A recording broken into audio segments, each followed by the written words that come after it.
আমার গুলুমুলু বন্ধুরা, কেমন আছো তোমরা? আশা করি তোমরা ভালো আছো। তোমাদেরকে মজা দেওয়ার জন্য আবারও একটি নতুন গল্প নিয়ে আইলাম। আজকের গল্পটি খুবই মজাদার হতে চলেছে। আমি শিওর বলতে পারি গল্পটি শেষ পর্যন্ত শুনলে তোমাদের দাঁড়িয়ে যাইব। তাই ভিডিওটা শুরু থেকে শেষ পর্যন্ত দেখার অনুরোধ রইল। তাহলে কথা না বাড়িয়ে এবার আসল ঘটনা আসি। আমার নাম রমেশ, বয়স 28। আমি কলকাতা থেকে একটু দূরে একটা কৃষ্ণপুর এলাকায় থাকি। বাড়িতে আমার মা বাবা আর আমার ছোট্ট একটি বোন আছে। বোনের নাম জয়িতা, বয়স 18। আনন্দমোহন কলেজে ফার্স্ট ইয়ারে পড়ে। দেখতে খুবই সুন্দরী, গায়ের রং খুব ফর্সা, শরীর স্বাস্থ্য মোটামুটি বলা যায়। আমি আমার বোনকে ছোটবেলা থেকে আস্তে আস্তে বড় হতে দেখছি। 12 বয়সের পর থেকে ওর সব কিছু বড় হচ্ছিল। তা দেখে আমার খুব লোভ হতো। মনে হতো যদি একবার পেতাম। আস্তে আস্তে যত বড় হচ্ছিল আমার লোভও তত বৃদ্ধি পাচ্ছিল। আমি দুষ্টুমি করে ওর সঙ্গে মজা করতে করতে ওর গায়ে হাত দিতাম। এটা আজ থেকে প্রায় 6 মাস আগে, কিন্তু সে কাহিনী তোমাদের অন্য কোনো সময় শোনাব। কিন্তু আজ যেটা বলবো সেটা হলো এইমাত্র কাল আর পরশুদিন যেটা ঘটেছে। এটা আমার জীবনের একটা অনন্য অভিজ্ঞতা। রবিবার আমাদের গ্রামের বাড়িতে একটা বিয়ে বাড়ির দাওয়াত ছিল। কিন্তু বোনের প্রথম বর্ষের পরীক্ষা প্রস্তুতি নেওয়ার জন্য ও কইল যেতে পারবে না। আমিও কইলাম আমার অফিসের কাজ আছে, তাই যেতে পারবো না। বাবা আর মাকে কইলাম তোমরা দুজনে যাও, আমি আর জয়িতা বাড়িতে আছি। মা বাবা রাজি হইয়া গেল। শনিবার বিকেল বেলায় বাবা আর মা চলে গেল। আমি আর জয়িতা বাড়িতে রইলাম। জয়িতার সঙ্গে মস্তি করে সন্ধে বেলায় বের হলাম আড্ডা মারতে। আমার 2 বন্ধু পুলক আর গণেশ ছিল সেদিন। পুলক একটা কোম্পানিতে ইঞ্জিনিয়ার আর গণেশ ছোটখাটো ইলেকট্রিকের দোকানে কাজকর্ম করে। লেখাপড়াও বেশি দূর করেনি, কিন্তু আমাদের সঙ্গে পড়তো বলে বন্ধুত্ব আছে। আমরা একটা জায়গায় আড্ডা মারতে মারতে বিয়ার খাচ্ছিলাম। বসে গল্প করতে করতে একটা সময় আমি কইলাম, আচ্ছা আমার বোন জয়িতাকে তোদের কেমন লাগে? ওরা তো অবাক হইয়া গেল। আমি একটা দাদা হইয়া নিজের বোনের সম্পর্কে এরকম বলছি শুনে। ওরা প্রথমে কইল ভালো। আমি তারপর ওদের ভেতরের ভয় কাটানোর জন্য কইলাম, যদি ওকে কাছে পাস তাহলে তোরা কি করবি? তখন তো সবাই অবাক। তারপর কিছুক্ষণ পরে গণেশ কইল, আরে ভাই তুই রাগ করবি বলে বলতে পারিনি, কিন্তু আমার তো হেব্বি লাগে। ও যখন কলেজ যায় আমি দোকান থেকে ওকে দেখি। যা লাগে না ওকে দেখতে। গতবার তোদের বাড়িতে ইলেকট্রিকের কাজ করতে গিয়ে দেখছি। একটা সুযোগ করে দেনা ভাই, তোর যা লাগে দিব। পুলক কইল, ভালোই হয় যদি কাছে পাই। আমি কইলাম, বাড়িতে এখন কেউ নেই, এই সুযোগটা কাজে লাগানো যায়। কিভাবে কি করা যায় বলতো? গণেশ কইল, চল এখনই তোদের বাড়ি যায়। আমি কইলাম, আশেপাশের ফ্ল্যাটের লোকেরা সন্দেহ করবে। তাছাড়া মা যদি জানতে পারে তাহলে খুব বকবে, এখানে হবে না অন্য কোথাও। তখন পুলক একটা বুদ্ধি দিল আর কইল, চল সবাই মিলে দীঘা ঘুরে আসি। তোর বোনকেও নিয়ে যাই। ওখানে গিয়ে হোটেল ভাড়া নিব। তারপর সেখানে সবাই মিলে। আমি কইলাম, কিন্তু ও কি আমাদের সঙ্গে যেতে রাজি হবে? গণেশ কইল, রাজি করাতে হবে। তুই শুধু যেভাবে হোক তোর বোনকে রাজি করা। আমার দীঘায় অনেক পরিচিতি আছে। আমার চেনা হোটেলও আছে। আমি ফোনে রুম বুক করে নিব। আমি কইলাম, ঠিক আছে দেখছি। পুলক কইল, না দেখছি নয়, আমি সব খরচা করব, তুই শুধু রাজি করা। আমি কইলাম, ঠিক আছে। তাই আমাদের ঠিক হলো আমরা 3 জন দীঘা যাব, আমার বোন জয়িতাকে নিয়ে। দীঘা হলো ওয়েস্ট বেঙ্গল এর সবচেয়ে বড় সি বিচ। খুব সুন্দর জায়গা, আমি ওখানে 3-4 বার গিয়েছিলাম। কলকাতা থেকে 40 ঘন্টার পথ। বাসে করে যেতে হয়। এছাড়া ট্রেনেও যাওয়া যায়। এবার মূল কাহিনীতে আসি। আমি বাড়িতে এসে বোনকে কইলাম, জয়িতা বাবা মা তো নেই, চল না কোথাও থেকে ঘুরে আসি। আমার 2 বন্ধু আর 2 বান্ধবী যাইব। সবাই মিলে মজা করতে করতে যাব। ও কইল, দাদা আমার যে পরীক্ষা সামনে, পড়াশোনা করতে হবে। আমি কইলাম, চল না একটা দিন তো। আমরা সবাই মিলে খুব মজা করব, আর তাছাড়া তুই তো জানিস আমার বন্ধুদেরকে। নিশি আর রত্না যাইব সঙ্গে, তোরা 3 জন মজা করবি। এইভাবে অনেকক্ষণ ধরে বলে ওকে রাজি করলাম। কইলাম ব্যাকপ্যাক করে নেয়, বিচে স্নান করতে হবে, সেই অনুযায়ী হালকা কাপড় জামা নিবি, সকালে বেরোবো। রাতে শুয়ে শুয়ে পুলক আর গণেশকে ফোন করে দিলাম। সকালে দুজনে বেরিয়ে পড়লাম। পুলক আর গণেশ পরের স্টপেজ এ উঠবে। আমরা বাসে উঠে পড়লাম। পরের স্টপেজ যথারীতি পুলক আর গণেশ উঠল। বোনের পাশে আমি বসেছিলাম। 2-3টা স্টপেজ পর যখন কোনো মেয়ে উঠল না তখন বোন আমাকে কইল, কিরে দাদা, তুই যে বললি নিপা আর রত্না আসবে, কই ওরা তো উঠল না। আমি কইলাম, ওদের বাড়িতে কি সমস্যা হইয়াছে তাই আসতে পারেনি। বোন তো চিন্তায় পড়ে গেল আর কইল, তাহলে কি হবে? আমি কইলাম, চিন্তার কি আছে, এই তো আমরা 4 জন আছি, 4 জনের মজা করব। বোনকে খুব চিন্তিত দেখে পুলক আর গণেশ ওর সঙ্গে গল্প করতে লাগল। বাস দীঘা পৌঁছালো 12টা নাগাদ। আমরা সবাই বাস থেকে নেমে হোটেলের দিকে রওনা দিলাম। গণেশ আগে থেকে হোটেলের রুম ঠিক করে রেখেছিল। গিয়ে দেখলাম খুব নোংরা জায়গায় হোটেলটা। ছোট ছোট খুপুরি খুপুরি রুম, খুব একটা পরিষ্কার নয়। আমি কইলাম, এরকম জায়গা কেন ঠিক করলি? কোনো ভাল জায়গায় ফ্যামিলি হোটেল পেলেন না। গণেশ কোনো উত্তর দিল না।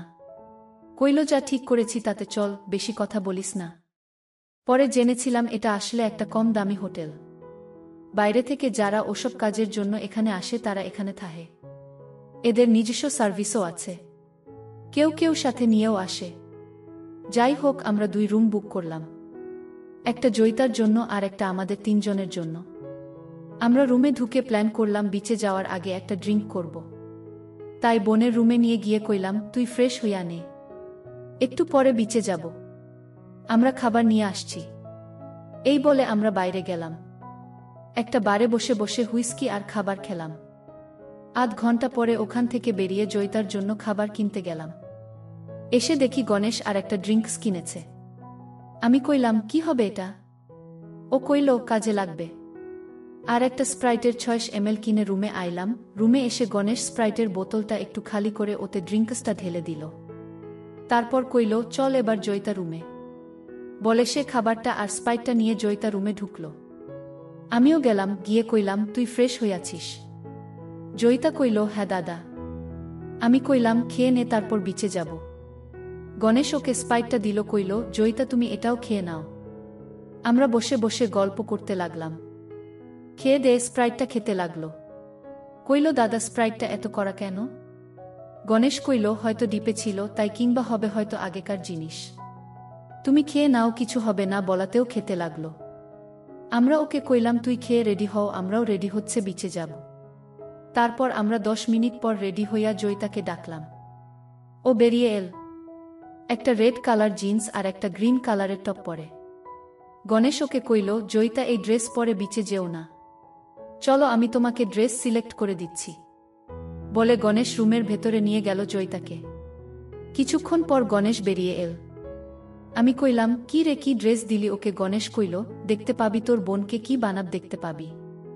কিছুক্ষণ পরে জয়িতা বেরিয়ে এলো, একটা শর্ট প্যান্ট আর একটা লাইন ইয়েলো জামা। ও খুব লজ্জা পাচ্ছিল এটা পরে। কইল, গণেশদা, এটা তো নাইট ড্রেস, এটা পরে বিচে যাব। গণেশ কইল, চল, এরকম ড্রেসে বিচে স্নান করার জন্য ভালো। তুমি কি স্প্রাইটটা পুরো খেয়ে নিয়েছ? বোন কইল, না, পুরোটা খাইনি। গণেশ তখন কইল, ওটা নিয়ে নাও, বিচে পিপাসা পেলে খাবে। তারপর আমরা বিচে গেলাম। সানডের বাজার, তাই আজ বিচে খুব ভিড়। আমরা একটু সাইডে কম ভিড় দেখে চলে নামলাম। জয়িতা জলে বেশি দূর নামল না। আমরা অনেক দূর এগিয়ে গেলাম। কিছুক্ষণ পরে খেয়াল এল জয়িতা সেখানে একা আছে। ভাবলাম দেখে আসি। সামনে গিয়ে দেখলাম, কিভাবে লাগছে। আশেপাশের কিছু চ্যাংড়া ছেলে ওকে হা করে দেখছে। আর জয়িতা সেটা সম্পূর্ণভাবে বুঝতে পেরে অস্বস্তি অনুভব করছে। ঠিক এমন সময় একটা বড় ঢেউ এল। জয়িতা এটার জন্য প্রস্তুত ছিল না, আরও ছিটকে পড়ে গেল। ঢেউ এসে ওর জামার নিচের অংশটা তুলে দিল। জামাটা একদম উপরের দিকে উঠে গেল আর ওর সমস্ত অংশ বেরিয়ে পড়ল। এটুকু আমাদের গরম করার জন্য যথেষ্ট ছিল। জয়িতা সঙ্গে সঙ্গে উঠে নিজের জামা ঠিক করল। ওদিকে গণেশ আর পুলকও এসব দেখছিল। এসব দেখে আমরা তো আর থাকতে পারলাম না। যেভাবে হোক আজ মজা নিতেই হবে। আমরা জলের উপরে উঠে আইলাম। জয়িতা ডাকলাম উঠে আসতে। গণেশ কোমরে বাঁধা গামছা জয়িতাকে দিল। কইল, চলো আমরা উপরে উঠে বসি। আমরা সবাই মিলে ডাবের জল খেলাম। গণেশ কইল, স্প্রাইটটা পুরোটা খেয়ে নিতে। কারণ আমরা ভালোভাবেই জানি যে ডাবের জলের সঙ্গে ওটা খেলে নেশা বেশি ধরে। কিছুক্ষণ পরে আমরা একটু সাইডের দিকে যাওয়ার প্ল্যান করলাম। বলে সমুদ্রের ধার ধরে হাঁটতে শুরু করলাম। কিছু দূর যাওয়ার পর একটা জায়গায় দেখলাম লোকজন তেমন একটা ছিল না। আরও একটু এগিয়ে গেলাম আমরা। অনেকটা যাওয়ার পর দেখলাম এখানে কেউ নেই। এখানে আমরা জলে নামার জন্য ঠিক করলাম। জয়িতা কইল সে চলে নামবে না। আমি আর পুলক সমুদ্রের জলে নেমে এগিয়ে গেলাম। গণেশ জয়িতাকে যাওয়ার জন্য বলেছিল। জয়িতা কিছুতেই যাইব না দেখে গণেশ ওর হাত ধরে টেনে আনল। জয়িতা বেশি দূর যেতে চাইল না। গণেশও আর জেদ করল না। গণেশ জয়িতাকে জল ছিটাচ্ছিল। জয়িতাও গণেশের সঙ্গে খেলছিল। ওরা দুজনে কোমর জলের মধ্যেই ছিল। আমরা ততক্ষণে অনেক দূর চলে গিয়েছি। সেখানে খুব মজা করছি। আমি আর পুলক দূর থেকে গণেশকে ডাকলাম, চলে আয় জয়িতা ওখানেই থাক। গণেশ তখন জয়িতাকে কইল, চলো ওদের কাছে যাই। জয়িতা কইল, না গণেশদা তোমরা যাও, আমি এখানেই আছি। গণেশের কথা শুনল না। ওকে টানতে টানতে এগিয়ে গেল ক্রমশ গভীর জলের দিকে। জয়িতা ভয় পেয়ে কইল, আমি যাব না। গণেশ তাকে নিয়ে এগিয়ে গেল আরও গভীর জলে। এবার জয়িতা খুব ভয় পেল আর গণেশের গলা জড়িয়ে ধরল। গণেশ সেই সুযোগটাই খুঁজছিল। আমরা এবার বুঝতে পারলাম পুরো ব্যাপারটা। পুলক ছুটে এগিয়ে গেল ওদের দিকে। পিছন থেকে গিয়ে জয়িতাকে জড়িয়ে ধরল। শুনে ভয় পেয়ে একবার পুলকের গলায় আর একবার গণেশের গলায় ঝুলতে লাগল। বোন খুব ভয় পেয়েছিল, তাই সে ওদের মনোভাব বুঝতে পারল না। এরপর আমি গিয়ে পৌঁছলাম ওখানে। বোন আমাকে দেখে ভয় আমার গলা জড়িয়ে ধরল। পুলক আর গণেশ পিছন থেকে মজা নিতে লাগল। গণেশ ওকে বোঝাতে লাগল ভয় নেই। পুলকও খোলা থাইয়ে হাত বোলাতে লাগল। সবাই মিলে জয়িতাকে নিয়ে খেলতে লাগলাম। আমার বেচারি অসহায় বোন একবার আমার গলায় একবার বন্ধুদের গলায় ঝুলতে লাগল। এভাবে খেলতে খেলতে জয়িতার জামার নিচের দিকে 2টা বোতাম খুলে গিয়েছিল। আমরা এবার সেদিকে মনোযোগ দিলাম। আমি লক্ষ্য করলাম কি অসাধারণ দেখতে আমার বোন। কি চকচক করছে ওর স্কিন। এবার বোন বুঝতে পারল ওর সঙ্গে কি হচ্ছে। কিন্তু ওর কিছু করার ছিল না। ও বলতে লাগলো, দাদা আমায় ছেড়ে দে। আমরা ওকে জলের উপরে বসিয়ে দিলাম। 3 জন মিলে অবাধ খেলায় মেতে উঠলাম। তারপর গণেশের গামছাটা আমি ওকে দিলাম। সেটা দিয়ে বোন তার নিচে বেঁধে আমাদের সঙ্গে হোটেলের দিকে রওনা হলো। হোটেলে গিয়ে আমরা সবাই বোনের রুমে ঢুকলাম। বোন ওই অবস্থায় বিছানায় বসে কাঁদতে লাগল। ভাবতে লাগলো কিভাবে ও আমাদের কাছে বিলি হইয়া গেল। তখনও কি আর বুঝতে পেরেছিল যে ওর সঙ্গে আরও কি কি হতে চলেছে? কিন্তু আমাদের তখন ওর অবস্থা ভাবার মতো সময় নেই। গণেশ এসে ওকে বিছানার উপরে ফেলে দিল। আমার বোন জয়িতা অবস্থা ওঠার মতো ছিল না। সে একদম চুপচাপ শুয়েছিল। প্রচণ্ড ক্লান্ত অবস্থায় মাঝে মাঝে ফুপিয়ে ফুপিয়ে কাঁদছিল, কোনো কথা বলছিল না। পুলক ওকে তুলে ধরে আস্তে আস্তে বাথরুমে নিয়ে গেল। আমিও গেলাম পিছু পিছু। বাথরুমে গিয়ে আমরা 3 জনে মিলে জয়িতাকে স্নান করিয়ে দিলাম। ভালো করে সাবান মাখিয়ে জয়িতাকে স্নান করিয়ে দিলাম। আমরাও স্নান করে নিলাম। তারপর স্নান করে বেরিয়ে জয়িতাকে ভালো করে মুছিয়ে দিলাম। আর নিজেরা মুছে নিয়ে চুপচাপ বেডে শুয়ে পড়লাম। আফটার অল সবাই খুব ক্লান্ত ছিলাম, তাই সবাই ঘুমিয়ে গেলাম। বোনের ঘুম ভাঙল সন্ধেবেলা একটু আগে। ঘুম ভাঙতে নিজেকে সকলের মাঝে এ অবস্থায় পেয়ে খুব কাঁদতে শুরু করল। ওর কান্না আমার ঘুম ভেঙে গেল। আমি ওকে বুঝিয়ে কইলাম, যা হইয়াছে ভুলে যেতে, কিন্তু জয়িতা খুব কাঁদছিল। গণেশ ও পুলকের ঘুম ভেঙে গেল। ওরাও বোনকে বোঝাতে লাগলো যা হইয়াছে সব ভুলে যেতে। গণেশ কইল, আমাকে খাবার আনতে, সবার খুব খিদে পেয়েছে। জয়িতাও কিছু খেয়ে নেবে। আমি উঠে ড্রেস পরে খাবার আনতে বেরিয়ে গেলাম। ওদেরকে কইলাম, তোরা এবার আমাদের রুমে যা, আর জয়িতা ড্রেস পরেনি। ওরা কইল, হ্যাঁ তুই যা, আমরা দেখছি। আমি তো বেরিয়ে গেলাম খাবার আনতে। 10-12 মিনিট পরে খাবার নিয়ে রুমে এসে দেখলাম ওরা সবাই একই অবস্থায় আছে। আমি তো অবাক হইয়া কইলাম, কি রে তোরা, এবার যা রুমে। এসব কি হচ্ছে এখনো? এবার ওকে একলা ছেড়ে দেয়। জয়িতার কান্না আরও বেড়ে গেল আমার কথা শুনে। সে আমার কাছে ছুটে এসে কইল, দাদা ওরা আমাকে ব্ল্যাকমেল করছে। ওরা মোবাইলে আমার ফটো আর ভিডিও রেকর্ড করে রেখেছে। এখন ওরা আমাকে ব্ল্যাকমেল করছে। আমি পুলককে কইলাম, কি রে এসব কি করছিস? গণেশ কইল, চিন্তা করিস না ভাই, তোর বোনকে আজ দীঘার সার্ভিস বানাব। আমি তো খুব রেগে গেলাম। কইলাম, চল তোরা এবারে ঘর থেকে যা। গণেশ কইল, এ ঘর থেকে কেউ যাইব না, সবাই এই রুমেই থাকব আর এই অবস্থাতেই থাকব। তোর ভাল লাগুক বা না লাগুক, বেশি কথা বললে তোর বোনের ফটো গোটা দুনিয়া দেখবে, ইন্টারনেটে ছেড়ে দেব। আমি ভয় পেয়ে চুপ করে গেলাম। ভাবতে থাকলাম এরা আমার জয়িতাকে নিয়ে কি করার প্ল্যান করছে। তারপর কথা না বাড়িয়ে সবাইকে খাবার দিলাম। বোন কাঁচতে কাঁচতে খেয়ে নিল। কিছুক্ষণ পরে সবাই মিলে ড্রেস পরে বাইরে বেরোতে গেলাম। ওরা বোনকে সঙ্গে নিয়ে গেল। চারদিকে ঘুরতে ঘুরতে ওরা দুজন বারবার আমার বোনের অসভ্যতামি করছিল। কিছুক্ষণ ঘুরার পর একটা শপ থেকে ড্রিঙ্কস কিনে নিল। বেসিক করে আমি কইলাম, এত কে খাবে? গণেশ কইল, খাওয়ার লোক আছে। কিছুক্ষণ পরে হোটেলে ফিরে রুমে ঢুকলাম আমরা। গণেশ বাইরে বেরিয়ে গেল। আমি কিছু বুঝতে পারলাম না। বাইরে দেখতে বেরিয়ে দেখলাম গণেশ হোটেল ম্যানেজারের সঙ্গে গল্প করছে। ম্যানেজার হাসতে হাসতে ওর সঙ্গে কি সব গল্প করছে। কিছুক্ষণ পরে গণেশ রুমে এসে গেল। আমরা সবাই ড্রিঙ্কস খেতে বসলাম আর জয়িতা এক কোণে বিছানায় বসেছিল। গণেশ কইল, এসো রানী, আমাদের পানি ঢেলে দাও। জয়িতা না কইল। গণেশ উঠে গিয়ে জোর করে বোনকে নিয়ে এলো আর কইল, আমরা যা বলছি সেটাই করতে হবে। তোর ভালো হবে, না হলে কি যে হবে সেটা জানিস তো। জয়িতা ফুপিয়ে ফুপিয়ে কাঁদতে লাগল। চুপচাপ চলে এসে আমাদের ড্রিঙ্কস খেলে দিতে লাগল। গণেশ কইল, এবার নাচতে শুরু করেন, বলে পুলক উঠে গান চালিয়ে দিল। আমার বোনকে ওরা সামনে রেখে কইল, এবার নাচ ও রানী। বোন অসহায় অবস্থায় ড্যান্স শুরু করল। কিছুক্ষণ পরে কলিং বেল বেজে উঠল। গণেশ কইল, আমাদের নতুন অতিথি এসেছে, বলে দরজাটা খুলে দিল। আমি অবাক হইয়া দেখলাম হোটেলের ম্যানেজার ক্যাশিয়ার এসেছে। আমি বুঝতে পারলাম গণেশ কি করল এতক্ষণ ধরে, কিন্তু আমার কিছু করার ছিল না। ম্যানেজার এসে আমাদের সঙ্গে বসল। বোন তো লজ্জা পেয়ে বসে পড়ল। গণেশ কইল, ডান্স করো, লজ্জা কিসের? আজকে আমাদের পার্টনার এরা, বলে জয়িতাকে ধরে টেনে নিয়ে এলো আর নাচতে লাগল। আমার অসহায় বোন জয়িতা কয়েকজন লোকের সামনে ডান্স করতে লাগল। ম্যানেজার কইল, কি সুন্দর মেয়ে এনেছ, কোথা থেকে পেলে? এ তো দীঘা টপ হইয়া যাইব। আজকে একে আমরা টেস্ট করি, তারপর দেখছি। জয়িতা ডান্স করতে করতে ড্রিঙ্কস ঢেলে দিতে লাগল। ক্রমশ আসর জমে উঠল। ম্যানেজার মাঝে মাঝে উঠে আমার বোনের সঙ্গে ডান্স করতে করতে তার সাথে বেয়াদবি করতে লাগল। কিছুক্ষণ পরে পুলক উঠে সব খুলে দিল। ম্যানেজার ক্যাশিয়ার খোলার লাইসেন্স পেয়ে গেল। সকালে আমি উঠে পড়লাম। আমার বোনকে বোঝালাম, যা হওয়ার হইয়াছে, আর কাঁদিস না, একটু পরে তো এখান থেকে চলে যাব, তারপর আর কিছু হবে না, চুপ করো, এই বলে সান্ত্বনা দিতে লাগলাম।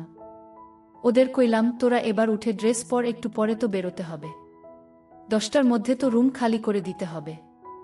গণেশ কইল, চিন্তা করিস না, কেউ কিছু বলবে না, রুমে থেকে আজকে যাব না।